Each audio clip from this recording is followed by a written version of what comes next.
राजकीय घडामोडी, सामाजिक विश्लेषण, कृषी विभाग, कला व मनोरंजन विश्व आणि क्रीडा क्षेत्रातील बातम्यांचे ताजे व अचूक अपडेट्स महाराष्ट्र शाही न्यूज मराठी। बातमी मागची बातमी, शोध सत्याचा। संगमनेर तालुक्याच्या पठार भागातील डोळसणे गावच्या हद्दीत शंकर रामचंद्र अर्थ मूव्हर्स प्रायव्हेट लिमिटेड या कंपनीकडून नियमबाह्य खोदकाम करत खडी क्रेशर चालवले जात असल्याने या परिसरात धूळ प्रदूषण, ध्वनी प्रदूषण तर स्फोटकांच्या वापराने येथील पर्यावरणावर दुष्परिणाम झाला असून शेतकऱ्यांचे अतोनात नुकसान झालंय। शेतकऱ्यांना नुकसान भरपाई मिळावी व नियमबाह्य खोदकाम खडी क्रेशर कायमस्वरूपी बंद करण्याच्या मागणीसाठी अहिल्यानगर जिल्हा अधिकारी संगमनेर तहसीलदार यांना 30 जुलै रोजी निवेदन देत सोमवार दिनांक 11 ऑगस्ट रोजी सकाळी 10 वाजतापासून डोळसणे ग्रामपंचायत कार्यालयासमोर बाधित शेतकरी उपोषणाला बसले आहेत। डोळसणे गावच्या हद्दीतील क्षेत्रात शंकर रामचंद्र अर्थ movers private limited Kothrud Pune या कंपनीला खानपट्टा तयार करून डांबर प्लांट, खडी क्रेशर प्लांट व रेडीमिक्स कॉन्क्रीट प्लांट उभारण्यासाठी व संबंधित यंत्रणेला विद्युत कनेक्शन घेण्यासाठी सदर क्षेत्राचे जमीन परवाना आवश्यक ती शासकीय पूर्व परवानगी घेऊन अटी व शर्तीचे अधीन राहून चालू करण्याबाबत ग्रामपंचायतीकडून ना हरकत दाखला देण्यात आला होता। परंतु कुठल्याही अटी व नियमांचे पालन न करता गेली 5 ते 6 महिन्यापासून या कंपनीने महसूल प्रशासनाच्या काही अधिकाऱ्यांच्या आशीर्वादाने व मनमानी कारभाराने नियमबाह्य कामकाज करत येथील पर्यावरणासह शेतकऱ्यांचे अतोनात नुकसान केल्याचे निदर्शनास आले आहे। सदर कंपनीने बेकायदेशीर 50 फूट खोल जमिनीत बोरिंग करत एकाच वेळी अनेक आत्मघाती स्फोटकांचा वापर करत खोदकाम केलाय। कर्णकर्कश आवाज व जमिनीला हादरे बसल्याने येथील घरांना तडे गेले आहेत। या परिसरातील पशु पक्षी, जंगली जनावरे स्थलांतरित झालेत। धूळ प्रदूषणाने पेरणी केलेल्या पिकांचे अतोनात नुकसान झालंय। शेतकऱ्यांच्या पाळीव पशुसह जंगली प्राण्यांचा चारा हिरवला गेला। येथील शेत जमिनी नापीक झाल्या आहेत। जमिनीत खोलवर बोरिंग करत केलेल्या स्फोटामुळे जमिनीचा जलस्तर खालावल्याने पाण्याचे स्रोत नेस्तेनाबूत झालेत। शेतकऱ्यांच्या विहिरी, बोरवेलचे पाणी गेले आहे। धूळ प्रदूषणाने गावातील आबालवृद्धांच्या आरोग्यावर परिणाम होत हृदय विकारासह त्वचा विकाराचे आजार नागरिकांना जडले गेलेत। सर्वाधिक फटका येथील कुक्कुटपालन, पशुपालक व दुग्ध व्यावसायिक शेतकऱ्यांना बसल्याने आर्थिक संकट ओढवले गेलंय।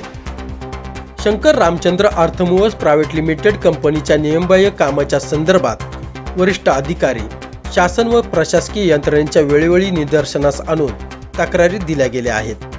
परंतु संबंधित प्रशासनाकडून दखल न घेता दुर्लक्ष केल्याने बाधित शेतकरी व नागरिक आक्रमक झालेत। येथील खोदकामाची चौकशी करण्यात यावी, नुकसानग्रस्त शेतकऱ्यांना नुकसान भरपाई मिळावी व सदर कंपनीकडून सुरू असलेले नियमबाह्य काम तात्काळ बंद करण्यात यावे, अशा विविध मागण्यांसाठी स्थानिक नागरिकांसह शेतकरी डोळसणे ग्रामपंचायत कार्यालयासमोर कायदेशीर व शांततेच्या मार्गाने उपोषण करण्याचा निर्णय घेत उपोषणास सुरुवात केली आहे। सदर उपोषण सुरू झाल्यानंतर होणाऱ्या सर्व परिणामाची सर्व जबाबदारी प्रशासनाची राहील।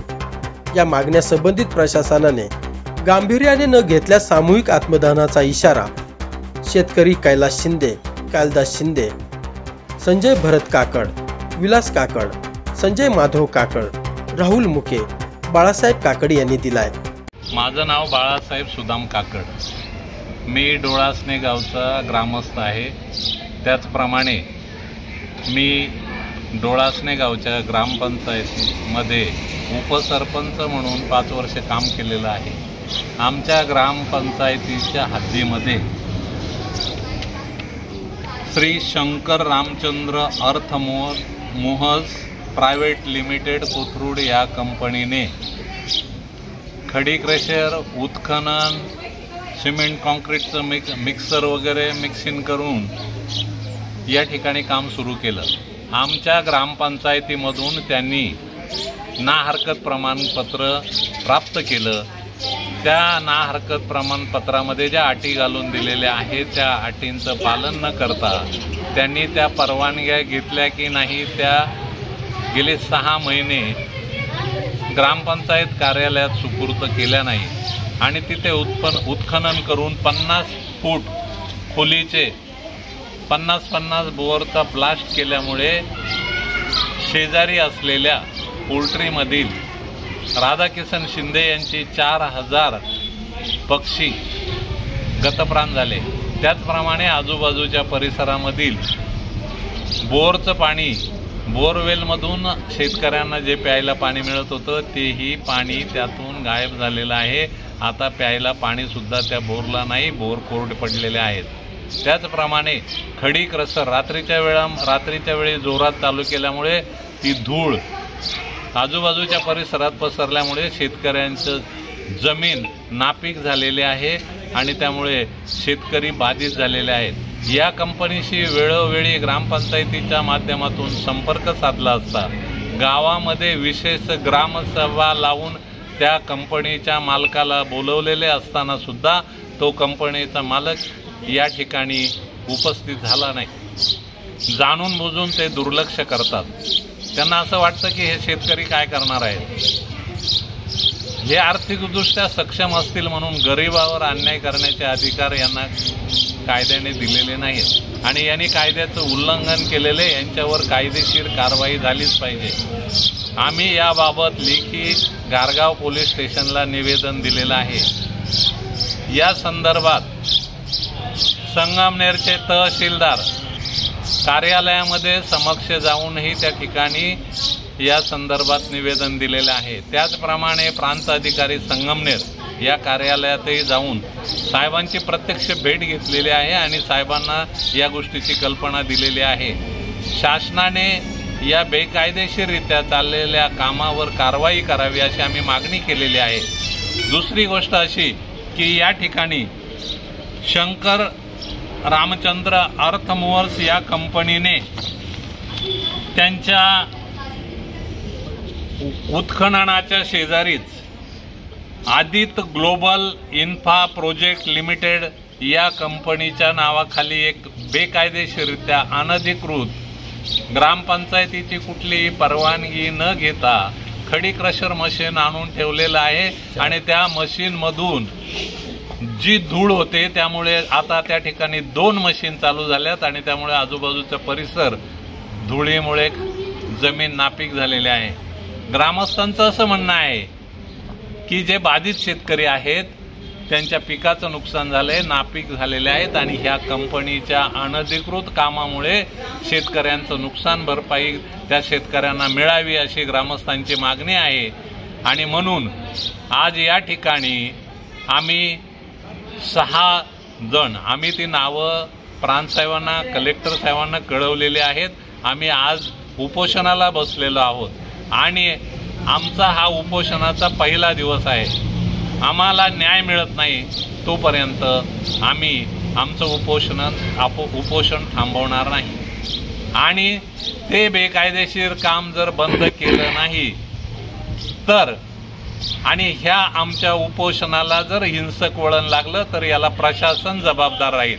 शेतकरी या ठिकाणी आज उपोषणाला आहेत पण ग्रामसभेसाठी, विशेष सभेसाठी काळभैरव मंदिरामध्ये लोक तुफान गर्दी झाली होती आणि लोकांनी ग्रामपंचायतीला ठराव घ्यायला लावला आणि त्या ठरावामध्ये असं ठरलेलं आहे की जोपर्यंत हे बेकायदेशीर काम थांबत नाही आणि शेतकऱ्यांना, बाधित शेतकऱ्यांना नुकसान भरपाई मिळत नाही तोपर्यंत काम बंद ठेवायचं अशा पद्धतीचा निर्णय झालेला आहे आणि ग्रामसभेत ठराव झालेला आहे। तरी या ठरावाला सुद्धा ही कंपनी जुमानत नाही। यांच्यावर प्रशासनाने तात्काळ कारवाई करावी आणि शेतकऱ्यांना नुकसान भरपाई द्यावी अशी सर्व उपोषणाला बसलेल्या ग्रामस्थांची मागणी आहे। धन्यवाद। या ठिकाणी तुम्ही तहसीलदार साहेबांना या संदर्भामध्ये निवेदन दिलं, माहिती दिली। या प्रशासनाकडून या संबंधित कंपनीवर काही कारवाई करण्यात आली आहे का? आम्ही निवेदन दिल्यानंतर त्या ठिकाणी या मंडळाचे मंडल अधिकारी, तलाठी आणि भूमी अभिलेखचे काही अधिकारी त्या ठिकाणी आले होते। त्यांनी पाहणी केलेली आहे आणि सर्वे केलेला आहे एवढं आम्हाला माहीत आहे। ह्याच्या पुढे काय कारवाई झाली याची कल्पना मात्र आम्हा बाधित शेतकऱ्यांना अद्याप मिळालेली नाही आणि प्रशासनातील वरिष्ठ अधिकारी नेमकी कोणत्या प्रकारची कारवाई त्यांच्यावर केली किंवा कारवाई चालू आहे याचा अद्याप खुलासा झालेला नाही. त्यामुळे शेतकरी संभ्रमात आहेत. तुम्ही सांगितलं की या ठिकाणी जे काय खडी क्रेशर चालते बेकायदेशीर, तर याच्यातून उडणारी जी धूळ आहे किंवा होणारे जे ब्लास्टिंग आहे यामुळे तुमच्या मानवी जीवनावर किंवा पशुपक्ष्यांच्या जीवनावर किंवा काही असं काही परिणाम झाला आहे का? हो, नक्कीच झाला आहे. शेजारीच फॉरेस्ट आहे. याने जे उत्खनन चालू केले त्याच्या उत्तरेला आणि दक्षिणेला फॉरेस्ट आहे. ह्या धमाक्याने तेथील पशु पक्षी प्राणी भयभीत होऊन तिथून आता गायब झालेले आहेत. तिथे पाखरं चिमण्या काही दिसत नाहीत, अशी परिस्थिती निर्माण झालेली आहे. त्याचप्रमाणे पूर्वेला, पश्चिमेला, दक्षिणेला आणि उत्तरेला जे शेतकरी आहेत त्या शेतकऱ्यांच्या शेतामध्ये धूळ जाऊन ती पिकं नापीक झालेली आहेत. जनावरांचा चारा, त्या चाऱ्यावर सुद्धा धूळ सगळी पसरलेली आहे. पूर्वेला आमच्याकडे एका शेतकऱ्याची डाळिंबाची बाग आहे. त्या डाळिंबाच्या बागेच्या पानांवर पूर्ण धुळीचे थर साचलेले आहेत. त्यामुळे ते डाळिंबाच्या पिकावर सुद्धा त्याचा परिणाम झालेला आहे आणि फलधारणा होण्यावर पण त्या धुळीमुळे त्याचा परिणाम झाल्यामुळे शेतकऱ्यांचं नुकसान होत आहे. शेतकऱ्यांना नुकसान भरपाई मिळावी. फॉरेस्ट विभागाने या अनुषंगाने काय कारवाई केली याचा अद्याप खुलासा झालेला नाही. महसुलाने यांनी रॉयल्टी भरली का, किती भरली याबद्दल पण काही खुलासा झालेला नाही आणि महसूल विभागाने यांच्या बेकायदेशीर कारवाईवर काय कारवाई केली याची देखील ग्रामस्थांना कल्पना नाही. यामुळे काही मानवी जीवनावरती हृदयविकाराचे आजार असेल किंवा श्वसनाचे आजार असेल असे काही प्रकार झालेत का? हो, झालेत. आमच्या असं निदर्शनास आलंय की शासनाचे कुणी आरोग्य विभागाचे अधिकारी त्या ठिकाणी आले होते आणि त्यांनी त्या ड्रायव्हर लोकांची पाहणी केली असता त्यांना श्वासोच्छवासाला त्रास होण्याचं निदर्शनास आलेलं आहे असं प्रांत कार्यालयामध्ये आम्हाला माहिती मिळाली. मी स्वतः प्रांत कार्यालयात गेलो होतो, प्रांत साहेबांना भेटलो. त्यावेळेला तेथील नायब तहसीलदार साहेबांनी आम्हाला सांगितलं की आरोग्य विभागाचे लोक तपासणीला गेले होते आणि 2 ड्रायव्हर या धुळीमुळे बाधित झालेले आहेत. आरोग्य विभागाचा तसा अहवाल प्राप्त झालेला आहे.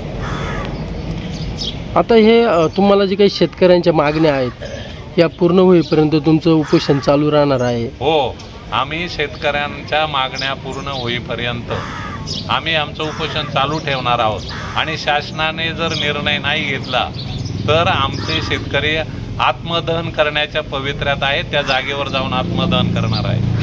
माझं नाव कालिदास राधाकृष्ण शिंदे. जी शंकर रामचंद्र अर्थमोर्स कंपनी जी चालू आहे त्या शेजारी माझा एक पोल्ट्री फार्म आहे.